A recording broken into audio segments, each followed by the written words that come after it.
Olá, sou Paulo Eduardo. Nós estamos chegando para mais um estudo aqui no canal Minuto Missionário. Seja bem-vindo. É um prazer estudar a Bíblia com você todos os dias.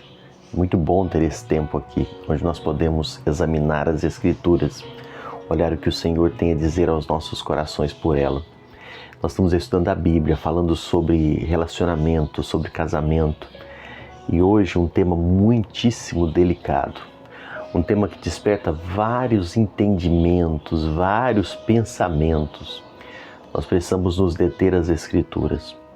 Nós precisamos, com muita sabedoria, olhar o que a Bíblia diz sobre esse assunto e deixar os nossos achismos, deixar o que nós pensamos, o que nós achamos e voltar os nossos olhos para o que a Bíblia diz sobre um tema tão importante que é o casamento e especialmente sobre um tema tão delicado que é o que nós vamos abordar hoje, o tema da dissolução do casamento. Eu quero convidar você para me acompanhar agora, vamos juntos?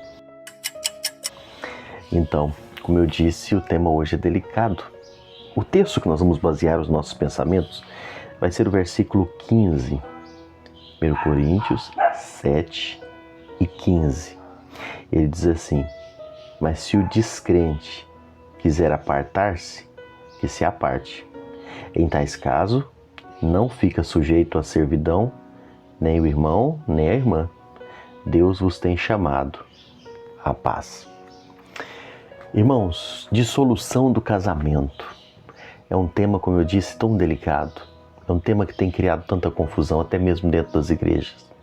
É um tema que tem levado a pensamentos diversos, distintos. E antes de iniciar dizendo aqui, eu quero dizer que respeito o pensamento, o entendimento de outros irmãos que olham para as Escrituras e entendem diferente. E eu respeito completamente o seu ponto de vista.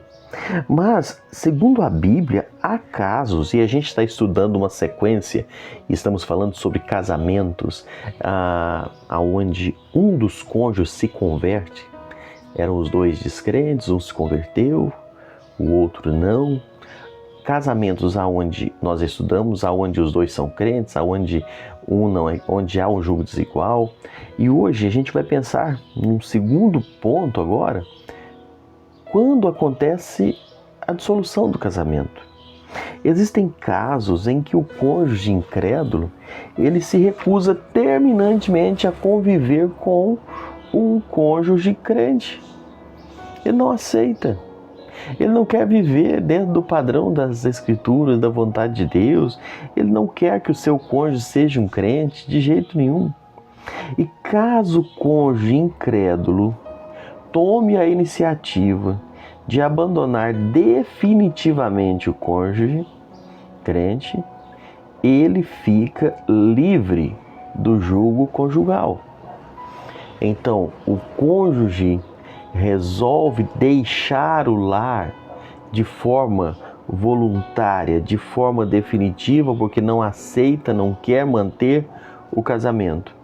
Se o cônjuge incrédulo não quiser permanecer no casamento, a porta para a dissolução do casamento é aberta. Nós lemos aqui o versículo 15.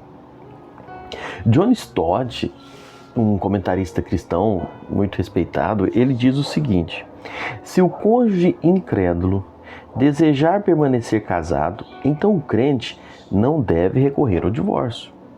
Mas se o cônjuge incrédulo não quiser ficar e decidir partir, então o outro ficará livre para se divorciar e casar novamente. É o que John Stott diz sobre esse ponto. Paulo traz à lume aqui a segunda cláusula, a gente poderia dizer assim, exceptiva para o divórcio, que é o abandono irredutível e contumaz e irreconciliável. O cônjuge abandona o lar de forma irredutível, de forma contumaz, sem reconciliação. E aí nós temos aqui Paulo trazendo essa base. E sabe, meus amados, só há duas cláusulas exceptivas para o divórcio. A infidelidade, lá de Mateus 19:9, Jesus falando sobre isso, e sobre o abandono aqui no capítulo 7, no versículo 15. Existem documentos, existem base bíblica, existem comentários que reforçam esse caso, não é? Da separação da pessoa que deixa o lar. Tem um outro comentarista, que é o Gessner. Ele diz assim, levanta uma questão importantíssima dessa cláusula, né, exceptiva de adultério ensinada por Cristo, que não negou por implicação o ensino de Paulo sobre o abandono. E Paulo positivamente ensinou o que Cristo não negou. Não há discordância entre o ensino de Jesus e o ensino de Paulo. Você que está estudando comigo já essa série de estudos, você deve lembrar que há dias atrás, Paulo falava assim, isso não há necessidade de eu dizer, não é? Por quê? Porque Cristo já disse. Então, não há uma discordância entre o que Jesus ensinou e o que Paulo está ensinando. A restrição de Cristo sobre a infidelidade conjugal como fundamento para o divórcio não é inconsistente com a admissão de Paulo sobre o abandono, como outro fundamento também. O que nós entendemos? O ensino de Paulo não contradiz o ensino de Cristo. Paulo e Cristo não estão em conflito sobre essa questão. Cristo está falando da base positiva para o divórcio e Paulo está dizendo da base passiva. É importantíssimo a gente olhar isso com muita atenção e muito detalhe. Cristo está falando que o cônjuge traído, ele pode, não é? Se não houver perdão, se não houver reconciliação, ele pode dar esse divórcio. A iniciativa do divórcio, no caso que Cristo diz, é do cônjuge inocente, não é? Apesar da insistência, apesar do plano de Deus ser o perdão, ser a restauração, ser a reconciliação, apesar do plano do Senhor ser o casamento firmar, mas há essa possibilidade. Desse modo, a iniciativa, não é, do divórcio não é do cônjuge abandonado, mas daquele que abandonou. Paulo está dizendo aqui já outro assunto. Paulo diz que o cônjuge abandonado, não é? O cônjuge abandonado, ele está livre do jugo desigual. Paulo agora está dizendo, olha, você que foi abandonado, você lutou pelo seu casamento, você investiu, porque você esperava a conversão do seu cônjuge, a mudança dele, você, como estudamos há dias atrás, mas ele abandonou, ele desistiu, ele deixou. Você está livre. Você está livre, não é? Você não tem culpa nisso. O cônjuge abandonado deve apenas reconhecer o fato de seu abandono. Não foi ele que resolveu deixar. Não foi ele que resolveu abandonar. A iniciativa do divórcio não é do cônjuge abandonado, mas é daquele que abandonou. No ensino de Paulo, é a parte culpada que toma a iniciativa da disserção ou do divórcio. Já no de Cristo, já é uma brecha para o inocente, para aquele que ficou, aquele que foi traído. Então, esse é o fundamento que a Bíblia diz. Cristo falou em uma separação voluntária e Paulo numa separação de vontade do cônjuge abandonado. Então, é um tema, como eu disse, muito delicado, que desperta várias interpretações. Existem livros e mais livros, comentários e mais comentários, mas a interpretação nós podemos pautar dentro do que nós colocamos aqui, dentro das referências, das bases bíblicas para isso. O adultério depois do casamento, a parte inocente é livre para propor o divórcio. Jesus disse isso em Mateus 5, 31, 32. E depois de obter o divórcio, casar-se com o outro, com a parte, como se a parte fosse morta. Mateus 19, 9. Romanos 7, versículos 2 e 3. Posto que a corrupção do homem seja tal que incline a procurar argumentos para o fim, não é? Indevidamente separar o que Deus uniu em matrimônio. Contudo, nada, senão adultério, a causa suficiente para dissolver os laços desse matrimônio. E a gente volta a dizer aqui, O Senhor Jesus propôs isso, mas isso não é uma... você agora houve traição, vamos deixar o casamento. Não, a gente precisa insistir, procurar o perdão, procurar a restauração, procurar o fortalecimento novamente dos vínculos, há esperança depois da traição, há esperança, há como restauração. Mas se chega um ponto, não há perdão, não há reconciliação, nós entendemos, o próprio Senhor Jesus disse, não é? Agora, o que Paulo está dizendo aqui é outra questão. Paulo está dizendo do abandono do lar daquele incrédulo, aquele que não quer.